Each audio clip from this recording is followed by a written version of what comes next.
अस्सलाम वालेकुम respected viewers. आज हम लोग एक नई वीडियो के साथ आपके सामने हाजिर हैं। आज की हमारी वीडियो का जो टॉपिक है वो है ब्लैक होल। 90% आप में से लोगों को नहीं पता होगा कि ब्लैक होल किसे बोलते हैं। तो आज मैं आपके साथ ब्लैक होल के 5 अननोन रियलिटी बेस्ड फैक्ट्स आपके साथ मैं शेयर करने वाली हूँ। तो देखते हैं कि ब्लैक होल्स जो हैं वो किन किन फैक्ट्स के ऊपर बेस करते हैं। सबसे पहला fact, what are black holes. Black holes किसे कहते हैं? ब्लैक होल्स बेसिकली हमारी अर्थ के ऊपर आउटर रीजन के अंदर एक ऐसे रीजन्स हैं जो कि हर चीज़ को अपनी तरफ अट्रैक्ट करते हैं, जिस पे अगर एक दफ़ा कोई ऑब्जेक्ट, कोई पार्टिकल, कोई इलेक्ट्रोमैग्नेटिक रेडिएशंस जैसे लाइट है, साउंड है, अगर एक मर्तबा वो उनकी तरफ चली जाती है तो वो कभी वापस नहीं आती। क्यों वापस नहीं आती? क्योंकि उनकी ग्रेविटेशनल फोर्स इतनी स्ट्रॉन्ग है कि वो हर चीज़ को अपनी तरफ कैप्चर करते हैं, वो किसी भी चीज़ को वापस एस्केप नहीं करते हैं। आपने गाइस फिज़िक्स के अंदर एस्केप वेलोसिटी का कॉन्सेप्ट तो पढ़ा होगा। एस्केप वेलोसिटी का कॉन्सेप्ट आपने सुना ज़रूर होगा। चले मैं इसको थोड़ा सा इलेबोरेट कर देती हूँ। बेसिकली जो एस्केप वेलोसिटी है वो एक ऐसी वेलोसिटी है जिसके ज़रिए अगर एक ऑब्जेक्ट हमारी अर्थ के बाहर निकल जाता है तो इन्फिनिटी लेवल पर पहुंचकर वो ऑब्जेक्ट जो है वो ग्रेविटेशनल फील्ड से बाहर हो जाता है। ऐसे ऑब्जेक्ट्स जो हैं वो वापस कभी नहीं आते। तो साइंटिस्ट का ये कॉन्सेप्ट है कि उनमें से बहुत सारे ऑब्जेक्ट्स या तो ब्लैक होल्स में चले जाते हैं जो कि कभी वापस नहीं आते। वो उनको इतनी अट्रैक्शन से खुद की तरफ अट्रैक्ट कर लेते हैं कि वो कभी एस्केप नहीं हो सकते। अब next fact, how black holes are form. Black holes कैसे बनते हैं? देखिए, ब्लैक होल्स के बनने के पीछे बहुत सारे कॉन्सेप्ट्स हैं, बहुत सारी ऑब्जर्वेशंस हैं, और ब्लैक होल्स जो हैं वो हमें नज़र नहीं आते। बेसिकली ब्लैक होल्स इनविजिबल चीज़ें हैं। अगर आपको लगता होगा जैसे अर्थ है, प्लैनेट्स हैं, सन है, वो एग्जिस्ट करते हैं, वो हमें नज़र आते हैं, लेकिन ब्लैक होल्स एग्जिस्ट तो करते हैं लेकिन ये इनविजिबल होते हैं। तो आप ये सोच रहे होंगे कि ब्लैक होल्स अगर एग्जिस्ट नहीं करते हैं तो फिर हमें कैसे पता चलता है कि इस यूनिवर्स में मिलियंस बल्कि ट्रिलियंस की तादाद में जो है वो ब्लैक होल्स एग्जिस्ट कर रहे हैं? तो साइंटिस्ट जो हैं वो बहुत सारे टेलीस्कोप्स और सैटेलाइट्स की हेल्प से स्पेस के अंदर जो है वो इनका प्रूफ, इस चीज़ का प्रूफ हमारे सामने प्रेजेंट करते हैं, पेश करते हैं कि ब्लैक होल्स एग्जिस्ट करते हैं। साइंटिस्ट का ये कॉन्सेप्ट है कि जब एक ब्लैक होल और एक सितारा एक दूसरे के सामने आते हैं तो उस टाइम पर हाई एनर्जी रेडिएशंस एमिट होती हैं। वो हाई एनर्जी रेडिएशंस जो हैं वो सैटेलाइट्स या टेलीस्कोप्स जो हैं वो उनको कैप्चर करती हैं, और कैप्चर करने के बाद ये प्रूफ देती हैं कि इस यूनिवर्स के अंदर, हमारे सोलर सिस्टम के अंदर जो है आउटर एटमॉस्फेयर के अंदर ब्लैक होल्स एग्जिस्ट करते हैं। Number third fact, black hole का थर्ड मेजर फैक्ट ये है कि ब्लैक होल्स बहुत सारे टाइप्स में एग्जिस्ट करते हैं। ये एक टाइप के, एक साइज़ के नहीं होते हैं, बल्कि डिफरेंट साइजेस की इनकी डिफरेंट टाइप्स होती हैं। अगर हम ब्लैक होल्स की टाइप्स के बारे में बात करते हैं तो हमारे सामने 3 टाइप्स आती हैं ब्लैक होल्स की। सबसे पहले स्मॉल ब्लैक होल्स, उसके बाद लार्ज ब्लैक होल्स, और उसके बाद लार्जेस्ट ब्लैक होल्स।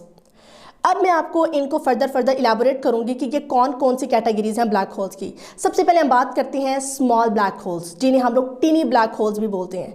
अब ये जो स्मॉल ब्लैक होल्स हैं ये हमारी यूनिवर्स के अंदर एग्जिस्ट करते हैं। ऑलमोस्ट हमारी जितना भी सोलर सिस्टम है वहाँ पर बेशुमार ट्रिलियंस की तादाद में ब्लैक होल्स हैं जो कि स्मॉलर साइज़ में एग्जिस्ट करते हैं।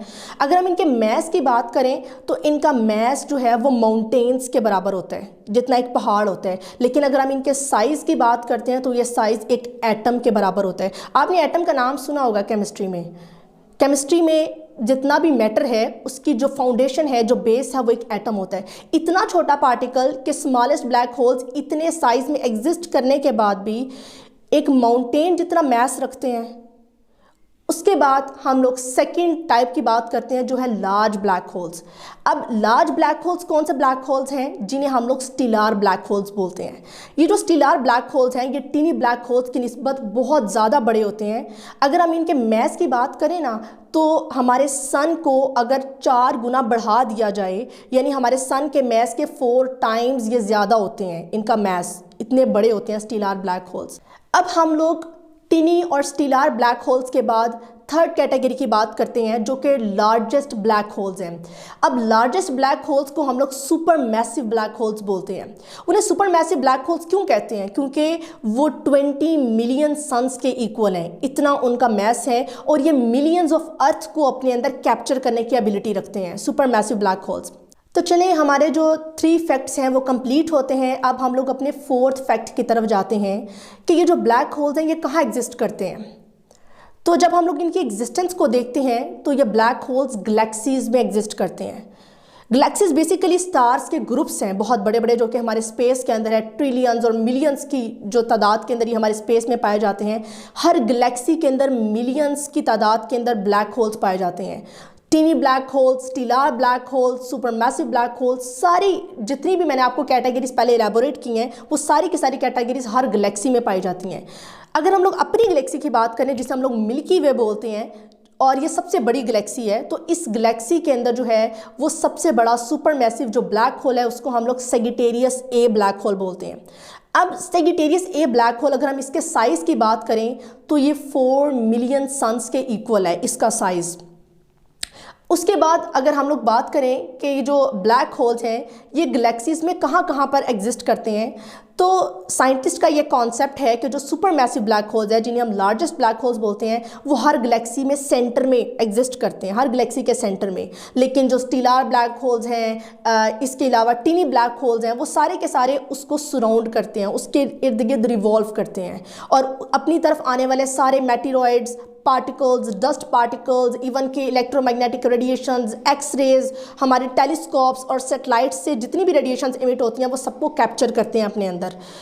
तो ये हमारा 4th फैक्ट कंप्लीट हो गया। अब हम लोग 5 फैक्ट की तरफ जाते हैं।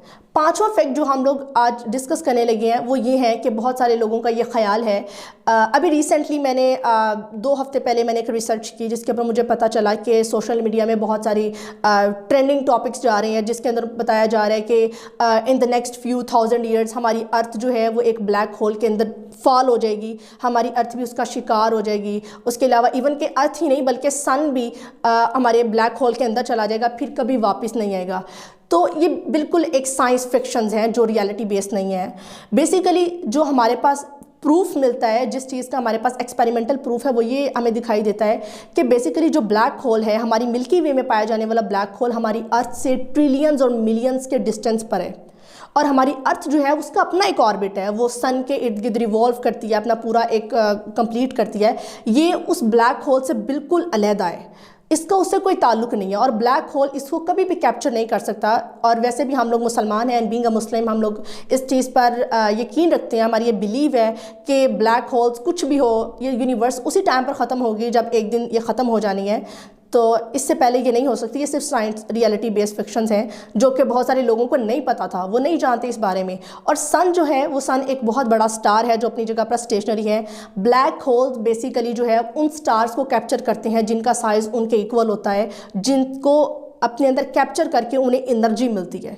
तो सन का एक अपना सोलर सिस्टम है। तो इस वजह से इस तरह के नोशंस, इस तरह के आइडियाज़ जो हैं उनको आप लोग प्लीज़ काइंडली उनके ऊपर बिलीव ना करें, दे आर जस्ट र्यूमर्स। और उसके बाद ये हमारी कंप्लीट हो जाती हैं। और लास्ट पे मैं इनकी रिसर्च के बारे में थोड़ा सा आपको बता दूं कि इसकी रिसर्च के कौन कौन से मेजर इंस्टीट्यूट्स हैं हमारी इस वर्ल्ड के अंदर जो इसके ऊपर काम कर रहे हैं ब्लैक होल्स पर।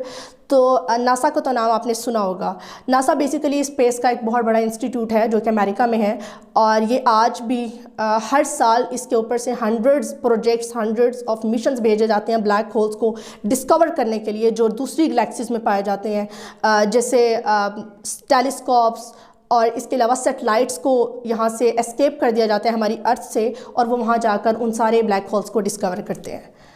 गाइज़ होप कि आपको बहुत ज़्यादा ये वीडियो बहुत ज़्यादा पसंद आएगी। हमने बहुत ज़्यादा स्ट्रगल किया, बहुत रिसर्च किया इस वीडियो पर, उसके बाद आपके सामने हम लोग आए हैं। और प्लीज़ इस वीडियो को बहुत ज़्यादा लाइक कीजिएगा और चैनल को सब्सक्राइब कीजिएगा। Subscribe now and press the bell icon. Never miss an update. Subscribe now and press the bell icon. Never miss an update.